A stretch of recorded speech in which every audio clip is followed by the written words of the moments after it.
Today, I'm just calling this class checking in because we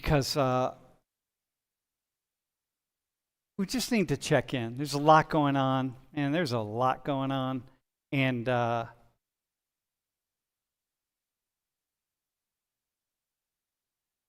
yeah, it's very. I don't even know what to say. So, can we go to the next slide?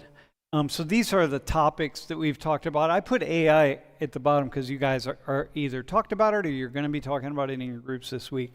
But this is the range of things that we talked about. Just to remind you, I feel like I want to just check in to see where you're at, and you can check in to see where I'm at. But I feel like I'd like to hear from you, like what questions you have about some of the stuff that we've talked about, or what are some questions, man? Where are you? I can't imagine being you, by the way. I'm sure you can't imagine being me. Bro, you got a microphone? Can someone who wants to say something? Not the usual suspects either. If it could be someone who hasn't spoken. What questions do you have, or where are you at, or what are you preoccupied with that you want me to riff about for a couple minutes? Somebody, anybody. Bro, right there, man. And by the way, just so you know, if you're in the class, I know we've talked about this, but we have office hours every Wednesday. Bro, wait, did you get it? No, this guy down here too, but go ahead. Yeah, go ahead, man. Yeah, I was going to ask, where are we going as a society?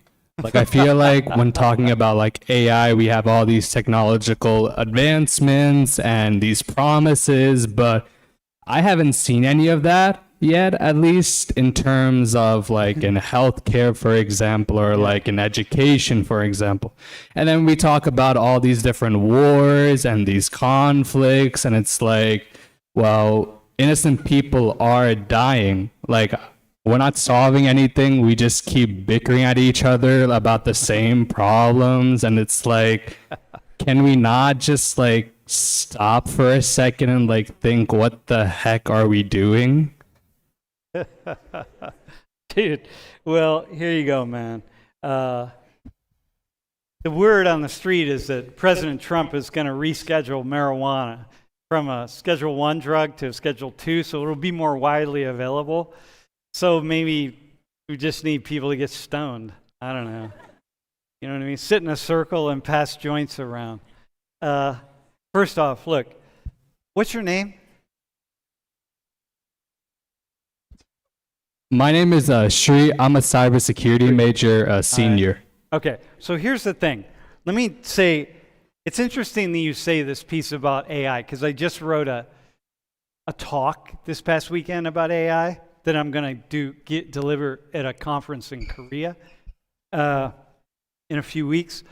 And AI's coming, man. It's coming. Do not, what happens is with new technologies and all, people who are really in the middle of it, they'll throw out estimates about when things are going to happen, like with climate change. Climate change is coming. It's happening, man. It's changing. We just don't know when. We don't know how. There are a lot of things, right? And so the same is true with AI. So just understand that people will say in 5 years or in 10 years or whatever, but listen, AI replicates the human brain. Computers, essentially what it is we're going to use computers to replicate the human brain.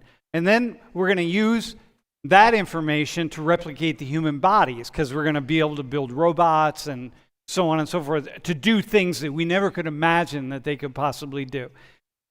And that's all going to happen.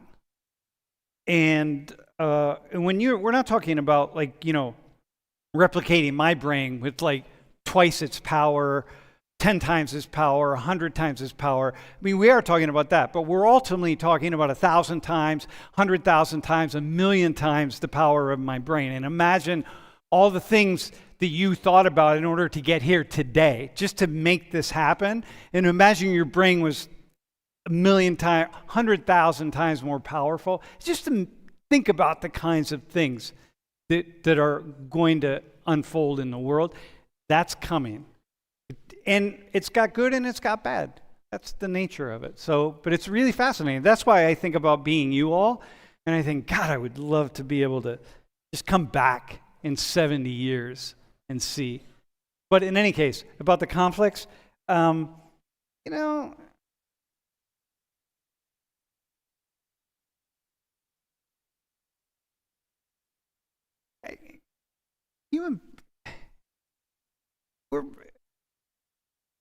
we are a cooperative species. We're very cooperative. So it's interesting that you say all these conflicts that we can't resolve. What about the cooperation that's everywhere? Think about when you got up this morning to right now, unless you were looking at social media. Bro, how much conflict have you seen today around you? I would say probably almost none. Maybe somebody honked their horn downtown at a stoplight or something because some student was on their phone walking across the street when it said don't walk, you know? And then the student turned around and did that or whatever. Okay, but there's not very much conflict in the world. And so it's pretty amazing that we have any at all. And because 99.9% of human social interaction is non-conflictual, and it's people getting along quite well with one another. Wait, did you give him a mic? Yeah. So I just want to say, just think about that. Hold those two things in juxtaposition. I'm not saying there isn't conflict and there are wars and so on, but like look at, man, you all you're from countries all over the world. You're different ethnicities, different races, different cultures. You have completely different ideologies and thoughts about how the world should be organized, and some of you love this and you hate that. Some of you are strictly carnivores and others are vegan. At the very least, you're certainly tolerating each other quite well. I'm pretty impressed with that. So maybe it's enough for us, just sociologically speaking anyway. I find it fascinating how well we get along with one another. Pretty cool. Bro. I just wanted to add a little bit. You said that we have a surprisingly lack of conflict, but I think in this specific scenario about where we are specifically, I mean, you brought out the anecdote about this morning, about how like a normal student in this class, for example, wouldn't necessarily see that much conflict, but on the flip side, rather, if you look at maybe somebody in Ukraine or somebody in North Africa or someone in the Middle East, they would seem a lot more conflict as opposed to... Yeah, but listen, but even then, okay, look, I mean, I've been in war zones, I've been in all sorts of places, I've been in places where there's conflict right there, but there's like, you hear guns going off, like right there, and people are, it's crazy, sitting here, drinking their tea. And I'm like, wait, there's conflict right there. It's like, yeah, but I'm drinking my tea. I mean, all I'm saying is, I've been studying war my entire life. And I'm just surprised at the ability of human beings to get along with one another. Hang on, let me go to you, bro. Yeah. I'm Hank. Like every day, I'm late to this class because I have calculus next to the Westgate building. Yeah. So I finish that and I come here and I come in the door and I see the code and I have to do the code, and then the quiz is closed and I don't do the code. So. Wait, why don't you do the code? Oh, because I take out my phone and my phone Canvas doesn't work because it's Canvas. Well, then just talk to the TAs in the back. They'll hook you up, bro. Didn't we already talk to you, by the way? No. You talked to somebody else who's coming from way across campus, and we're like, dude, we got you. When you get here, we'll take care of you. Okay. So talk to the TAs in the back. Like right now? Well, no, after class, bro. Oh my God. Yeah. We got you covered. Got you covered, man. How you doing in calculus, by the way? You all right? You passing? Are you passing? That's I actually never checked. I don't know. Wait, what's that? I can check right now. I don't know. No, don't check, okay. bro. I don't want to know. You don't want to depress yourself before you take this exam. Oh, I have a You test tomorrow. might be flunking 2 classes. All right, man. Someone else. Got a. Oh my God.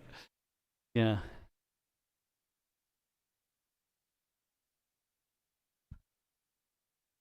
Hi, I'm Sean. I just want your opinion on, so talking about AI, you know the company Palantir, the software device tracking company, Palantir? Wait. Oh man, dude. I can't say it again. Palantir? Does anyone know what Palantir is, like the software tracking company? Yeah. Yeah, so they just sign like a lot of government contracts, and they like do a lot of like planning with like tracking devices and stuff like that, and it's like through the use of AI. So I was just wondering like your opinion on that and how you feel that'll be in like a societal setting. Well, here's the thing, man. There's the good and the bad of AI, and you know, you all. What's going to happen is, for like my generation, there's a lot of bad of AI and things that are coming that your generation's not really going to see as a problem. And I think invasiveness, the ability to kind of have outside forces track exactly what you're doing and see what you're doing is not necessarily going to be a problem for you all. Yeah, I don't know. It's just I see a lot of like news about it, and it kind of gets me worried sometimes. Like, Well, what are you worried about, though? just tracking my Yeah. phone, stuff like that. So- I feel like, yeah. Well, here's the thing, right? It's kind of interesting, and now I'm just going to speak as a sociologist, okay? Not as an American, all right? Not as an American who's all about freedom and this kind of thing, right? I'm just going to talk as a sociologist.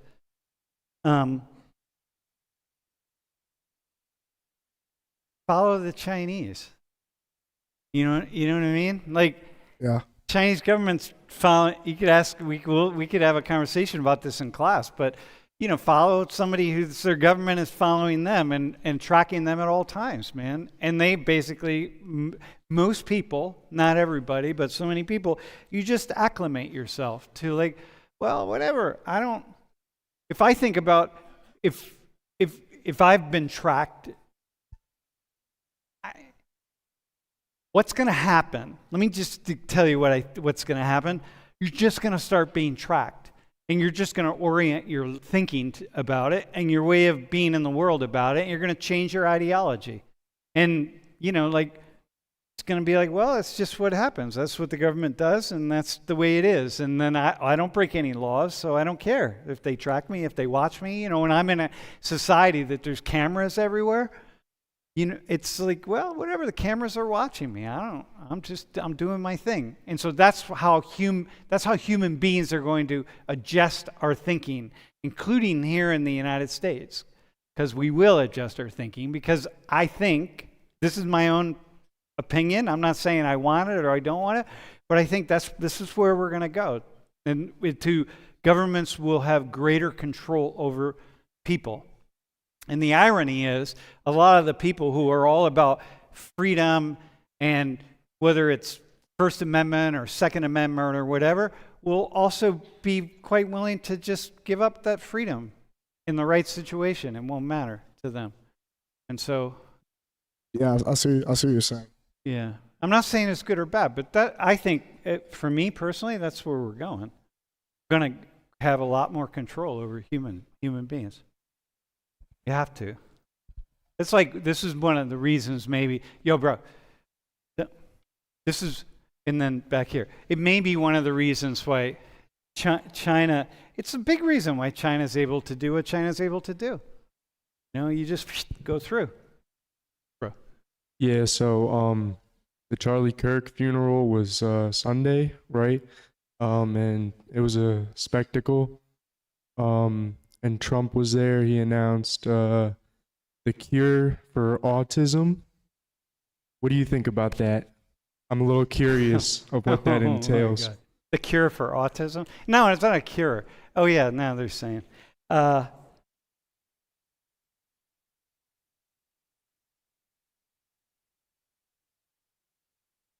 Well, you know, in the world of, so let me see how I want to say this in a way that really can make sense, right? So I'm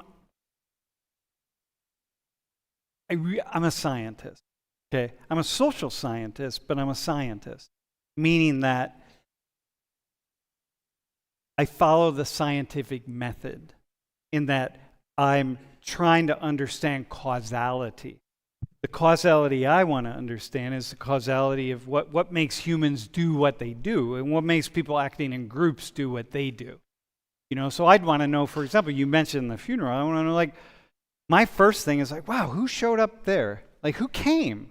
You know? I was also confused why he announced that there. That was a little odd. Well, yeah, but there are a lot of things that President Trump does like that he just does, right? So anyway, so it's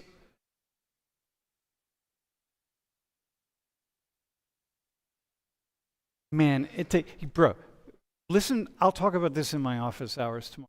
Log in, ask me the question, and I'll 3:00 on the live stream. All right? Yeah. I don't know. I don't have an answer. I don't know, man. I don't know either, man. Yeah, there's a lot of things I don't. I just shake my head and I'm like,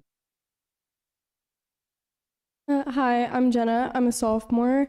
And on the topic of Charlie Kirk, recently in social media, I've been seeing a lot of people getting fired from their job or arrested for like mocking it or writing a message or their opinion about. I don't think, not arrested, I don't think. But anyway, go ahead. Fired and. Yeah, Yeah. losing their jobs. Yeah. So I guess my question would be, do you think that this imposes on our First Amendment right? And what do you think this means for us as a society? Hey, why don't we do Thursday's class on this issue? All right, the free speech, or what you all think about it? Do you have thoughts about it? Do you have thoughts about it? Yeah, I guess. Okay, why don't you volunteer on Thursday? Talk to me after class. All right, you can be one of the volunteers. Because I'm really curious, actually, about what you all are thinking about that. I mean, I have my own thoughts, but I'm really curious about what you all are thinking, really. And that, for me, it's old news. We've circled around this thing many times, so I'm really, really fascinated what you're saying. All right, so we'll do that. Okay? Yeah. Yeah, man. Yeah, hi. You said yourself you Wait, are... Oh. Okay, what's your name? My name is Isaiah. Isaiah. All right. You said yourself that you're a social scientist. Yeah. So therefore, what does research look like to you in today's climate? Well, one is right there. It's like, how are you all thinking about the freedom to speak out? How are you all thinking about cameras that are watching you? You know, like how's like is your generation, just for an example, right? Because for a lot of people in your generation, the hypothesis would be, yeah, these things don't matter a lot because you're used to being on camera, you're used to being tracked, you're used to being just having sort of more eyes on you, right? People of my generation, you pull a phone out with the camera and people can get really weird about it, but you all are like, it's just kind of life, right? Or the question of freedom to be able to say what you want to say. So it's a curiosity. So I'm, for example, one of the reasons I do the class in the way that I do is because I'm really fascinated by learning about what you all are thinking about. So I gave the example of of China, just as one example. It's like, well, you know, those of you who study that or who have been to a place like China, what are you? How is that for you? You know, like, does it change the way you think about having cameras on you at all times? Every time you use your phone to pay for something, that information shows up, goes somewhere else. So it's like when you go, you know, when you get on a bus or you get on a train or whatever, someone can track that. And like, we can't necessarily do that here, but you know, how are you all thinking about it? What's the news on that? That's what the research is. Yeah.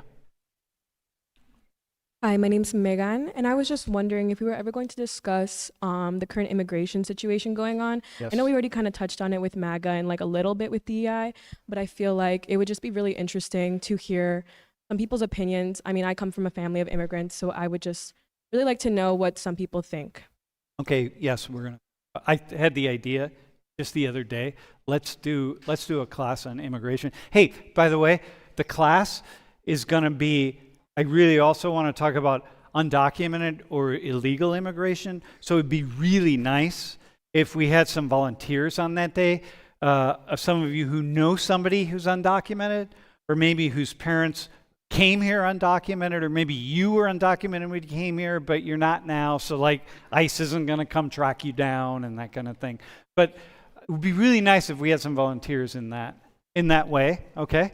And you don't have to be undocumented. Maybe you're a family of immigrants, but whatever. Fill out the volunteer form. I really want to have a conversation about what you all are thinking about.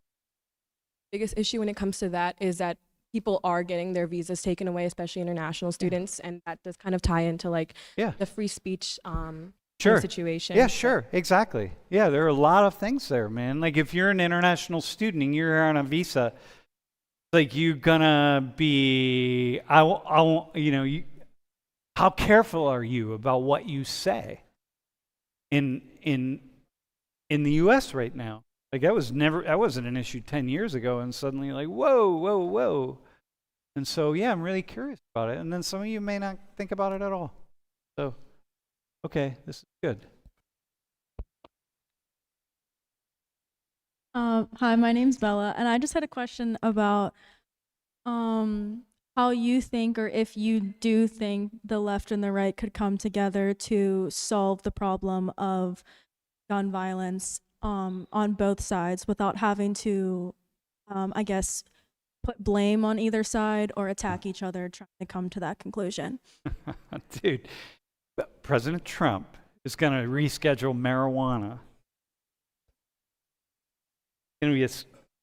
So that it's more widely available, and people are going to sit around in little groups and pass joints around and get stoned together. There you go. Yeah. Hang on. In all seriousness, through conversation and dialogue and engagement and having thoughtful and reasonable of conversations as you can possibly have with people with whom you don't always agree. And also with people with whom you absolutely 100% disagree. Because you can't argue with an enemy that you don't ever talk to, because the arguments are just one side. It's just something up here, but you don't actually know what individual people are thinking. And what happens is people, when they get on social media, when they put stuff out in the world, it's always the extreme position. But everybody has very thoughtful positions. So, you look at Charlie Kirk, for example. I keep seeing these things that Charlie Kirk has said. Like, here's a statement that he made, and here's a statement, and here's a statement. And it's always something, if they're against Charlie Kirk, then it's a statement that's really like, whoa, God, oh, that was pretty extreme. It's made hundreds of thousands of statements. If you go through all the videos we've ever made, you can find little clips of things that I've said. And so you got to get to the place of engagement and thoughtfulness. And almost everybody can go there and will go there and does go there. All right, Mom. Hey, Sam. My name's Dennis. To answer her question down there and talk about our First Amendment, the Constitution protects that, and we're allowed to say what we want, but it doesn't protect us from our employers if they want to fire us. Yeah. That's their choice to do that too. Yeah. And they can make up any rule they want. You're underperforming, wherever the case may be. Yeah. Maybe just because they don't like you. Yeah. And no one's being arrested or persecuted for what they say about Charlie Kirk. Well, here's the thing. You could make the argument it doesn't take much to make an argument that if I say something that someone doesn't, I can do all of the stuff that I do, everything I do that's like, yeah, this is good. This guy, he's pretty reasonable. He's teaching this class. He's like doing a great job with his students. He's trying to show them many different perspectives, and that's a good thing. And wow, man, I get emails sometimes from people that are like, yeah, we need more professors like you. And I'm like, well, most professors are like me, actually. They just don't stream their classes. And, they're trying to see multiple perspectives, so on and so forth. They could do everything I do. I could say one thing, and boom, that could be the end of me, right? You could reasonably argue that could be persecution. Persecution is too strong, but you could reasonably argue that, like,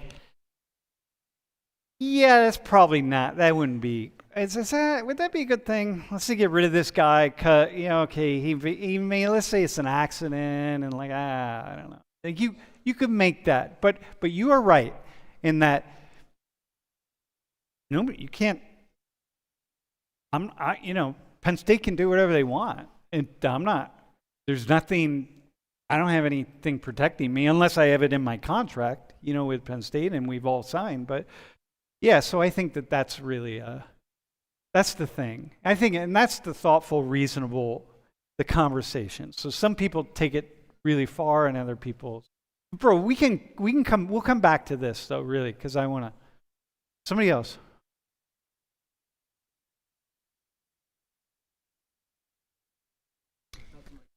Oh, right here? Yep. I'm Michael. I'm a freshman. Kind of going off of like the left and the right getting along. Something I think about a lot of the time is like before. I think about it with the Trump era of politics, and I'm not saying he was the sole one who did it or he brought it in, but like, do you think politics will ever go back to like being boring? And by me, like, do you know what I mean by that? Like when I watch like Obama debates or like early 2000 debates of presidents, it's like they're saying nice things about each other. They're very cordial. And I feel like I said, I don't know.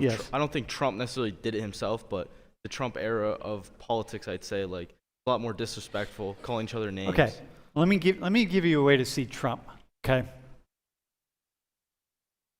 since I can remember, which is in high school, which is the election of Jimmy Carter in 1976. That election was based on change. We need change, we need change, we need change. And Jimmy Carter, the peanut farmer from Georgia, was going to come in and he was going to bring about a lot of change. And then he didn't do it. So then it was Ronald Reagan. And Ronald Reagan said, it's going to be change. And Ronald Reagan, he pushed the envelope a little bit and did some things. And then after Ronald Reagan, we go to the next one and the next one. So everybody, it's all about change. It's hard to change a big, complex bureaucracy. Everyone keeps saying they want change. Now, I don't necessarily think, doesn't mean I think that a lot of change was necessary, but the point is, you've got to have change. Well, people in the past 10 to 12 years have been insisting we really need serious change. It wasn't going to happen by a boring politics. It was not going to happen. It was that kind of change in a system that's just spinning along, right? We're not out of control. The U.S. was doing quite well. The economy the stock market was killing it and crushing it. Unemployment's been low, during, it's fine. But hey, Sam. Hang on one sec. It had to be somebody like really intense to not be boring. Okay? And sometimes you got to shake the system up. And when you shake the system up, a lot of people don't like it, but it's like, yeah, well, you know, it's not boring anyway. That's my best way to say that.